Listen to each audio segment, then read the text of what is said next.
Okay, it's day 184, and I thought I'd put together a little schematic here, just kind of explaining the rat lines that I found between New York and Washington, D.C.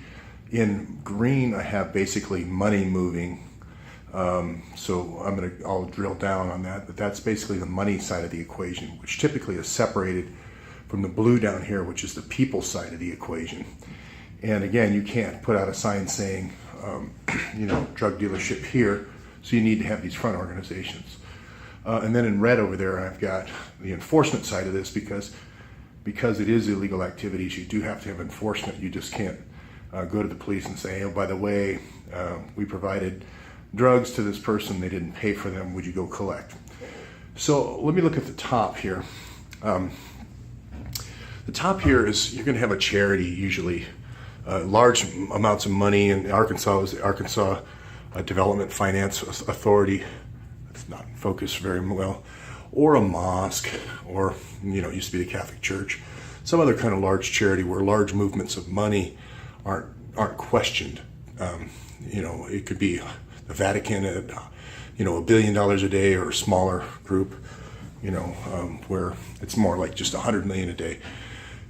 Arkansas Finance Authority in Bill and Hillary Clinton's time was more around $100 million a month, but obviously the drug business has grown quite a bit since that. But Little Mina Airport produced $100 million a month.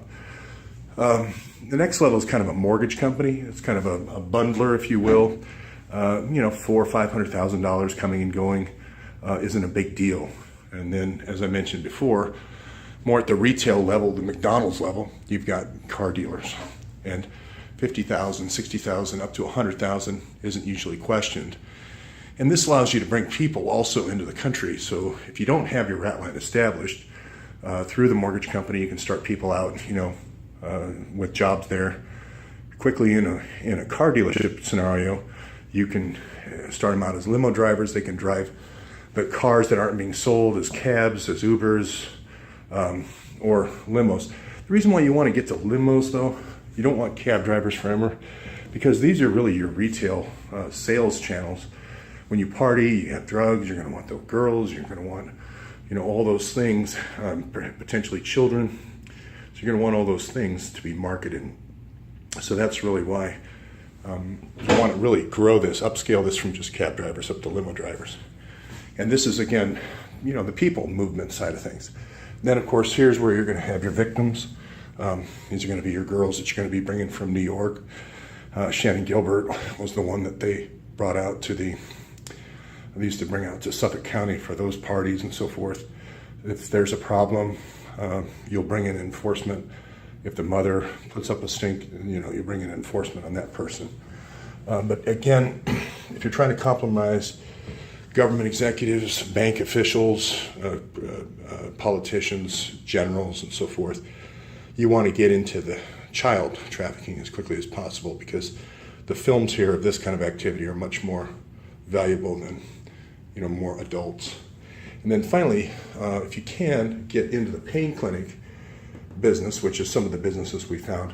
And this is kind of looking at the Awan's 12 houses and businesses around the Awan's, the 12 car dealerships and the mortgage companies they created. There's 22 companies in all at the different locations. But you really want to get this repeat business, the repeat pain clinic type business, because it's just the gift that keeps on giving.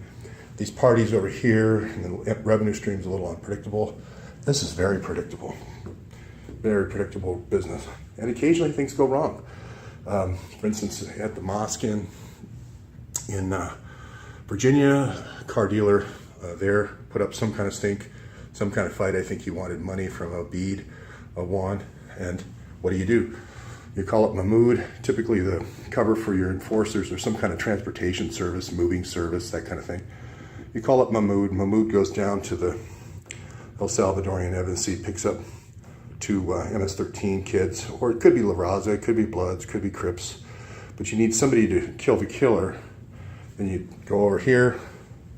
In the Shannon Gilbert's case, I think it was 4, could have been just 2 MS-13. But what MS-13 doesn't realize is that the story doesn't end well. They don't want a lot of loose ends, so these guys end up in a ditch. So the films I did out there were MS-13. and that was Mahmoud. So, Mahmoud had a house out in Manassas. I don't actually have the kids. The kids, went after they killed the Richmond car dealer, they went back to Manassas. I believe they went back to Mahmoud's house.